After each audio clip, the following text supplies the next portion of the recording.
Hey, everybody, and welcome back. So, a lot of you have seen and heard about the Toronto police arresting the cyclist that blew through a stop sign in Toronto. And the main argument right now, as we can see through the video, is people are arguing that the use of force, it was too much use of force on the police parts, um, and that they should have let the gentleman go and catch up with him later. This is a debate that people have all the time. They feel that if they cannot do it safely, that the police should just let the people go and then catch up with them later. But I counter that argument of, but what happens if they do catch up with them later? What happens if they were still resisting arrest? Because this gentleman was resisting arrest. He was told to stop. He tried to pass them. You know, tell him to F off is beside the point because you can do whatever you want. You can tell a police officer right now to go F off. That's to a certain degree. Don't do it. Don't do it. Don't do it. Don't do it. You can't arrest somebody for that. Okay? But you have to stop when they tell you to stop, especially when you've broken the law. And you cyclists out there, which I know a lot of you do, know that you have to follow the traffic acts. For those who don't, cyclists are legally required to follow the exact same road laws as motorists under the Ontario Highway Traffic Act because a bicycle is classified as a vehicle. Cyclists have the same rights and responsibilities as drivers and can face fines for breaking the rules.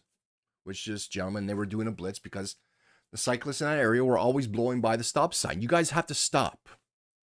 I know your idea of like, oh, there was no vehicles there, therefore I should be able to just go and I'm just on the bike. What happens if, me being in a vehicle, I use that same logic? Police wouldn't care. They'll pull me over and give me a ticket. You have to abide by the same rules. So the argument is not that he broke the law. The argument is that the force that was used to apprehend him and take him in and give him the tickets, that it was too much, that he got injured in the process. Very few people have ever wrestled, okay? Even these police are trained, even though somebody might be bigger than the other person, it's still difficult to manhandle somebody and restrain them when, especially on one-on-one. It looks excessive, but this is the force required to get somebody under control when they don't want to be held. This guy had no intention of stopping, tried to blow by and everything else. He had no intention of being held. He was resisting arrest. I'm surprised they didn't charge him with that. As far as I know, they didn't charge him with that. So there's lawyers there, and we're going to see his response of that the force was too much and that they should have let him go. But we're going to take a look at what he has to say, and I'm going to explain to you that this is going to hurt the cyclists in the long run, in my opinion. Good evening. The province's Special Investigations Unit is now looking into an interaction between a cyclist and Toronto police officers. This news comes as a protest ride over the actions of those officers was set to take place. CTV's John Musselman is live tonight at the protest on Queens Quay with more. John? Well, Sean, cyclists are just gathering here for this protest ride that will happen in a short time. Now, we'll just take you to the video from last Sunday. As you'll recall, this video was posted online. It shows two cyclists approaching the intersection here at Queens Quay West and Little Norway Crescent, and one of the cyclists stops, another one moves towards the other side of the street where he's chased by at least one officer. Three other officers join him, and they take him off the bike and bring him to the ground and arrest him. Now, this has caused a lot of problems. The biking lawyers and advocates here are saying the police use excessive force. The police were arguing that this person did not stop his bike and he tried to flee police and also use profanity. Now, I'm just going to bring in David Shelnut. He's with the biking lawyer. I guess the first question is if you can tell us what's happening here today. A bunch of community members, people on bicycles for the most part, are coming down here because we were really shocked that by what we saw last Sunday, a person who didn't stop at a stop sign got knocked off his bike and tackled by police, subsequently injured. We're really disappointed. We're also learning the SIU has invoked its mandate because this is your client was injured. Can you talk to us about that? Yeah, we were retained on Tuesday. We're going to help this young man with the tickets and then anything else that sort of comes from that. The SIU, once they found out that there was a head injury, my client was concussed in the process, went to the ER, concussion clinic the next day. Once there's a head injury, a serious injury like that, they invoke their mandate. And we're happy that a second set of eyes is looking at this, because right out of the gate, Toronto police have said, no, what our officers did was fine. Now, we just heard two people walk by, and we've heard this all week since Monday, saying, why didn't this cyclist just stop when the police ordered him to stop? What do you say to that? Yeah, this issue for us isn't about whether the person should have stopped. For sure, they should have stopped. Is it nice of the rider to perhaps scream some profanities at the police? No, for sure it wasn't. But those two things are not grounds to knock someone off their bicycle and jump on them. In Ontario, excessive force is defined as anything that's not reasonable, proportionate, or necessary. No pedestrians were at risk. No officers were at risk. They could have let the young guy go and caught up with him later or sent someone to block his path up there. But instead, they chose to act quickly and knock him off his bike. That's not how we do things in Ontario. Okay, so he's a lawyer. That's typical lawyer response, rhetoric and everything else. We're not arguing that he broke the law. We're just arguing that there was too much force used to take him down because he was resisting arrest. I could understand you can make a case on that if they started beating the crap out of him, okay? Just because he didn't listen and he was trying to get away. That's excessive. But they were subduing him. Unless other information comes out that they went above and beyond, especially after they got him under control, then you have an argument on that. But right now, the argument is they hurt him. So because they hurt him, they should have just let him go.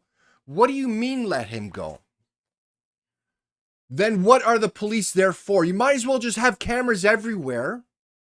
Wait until someone breaks the law and then go find them afterwards. And how are you going to find this guy? There's no license plates on bikes. What kind of description you get? How would they know he's in the area? And this idea that they would have picked him up later down the path. So if they had cops further down the path in case someone took off, do you think that guy's still going to stop down there?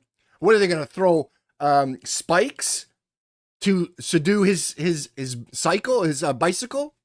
Blow his tires out? Do you think this is like Hollywood's? Or they're going to follow him home? Like, what are people thinking? He broke the law. He didn't want to stop. They took him down. Now, I understand again, people, you can watch 1,000 videos out there of cops being aggressive. And we can go over each one and have a debate on which one's excessive and which one was enough. And it just, again, when you're dealing with two parties, one that's trying to subdue somebody and one that's trying to get away, which this guy was, and they're not even arguing that, so something's going to happen in terms of they're going to get hurt. You can't have kid gloves on and say, oh, please calm down. Don't worry. We're just making sure you stop so you can get the ticket that I want to give you. He's going to get hurt, especially when he's resisting arrest. This is going to hurt the cyclist community. Let me explain why. You guys are supporting someone who broke the law when everybody else, plain as day with the video, could see he should have stopped. He had no reason to continue going. The police told him to stop, and he was resisting arrest. People have more of an interaction with shitty cyclists than they do with shitty cops. For the amount of cyclists that, especially in the GTA in Toronto, I've had multiple interactions with cyclists that are great, that abide by the law, and a lot that I haven't. More so than the actual interactions that I have with physical police all my life. I've had more interactions with cyclists in 1 year than I have with police in all my life.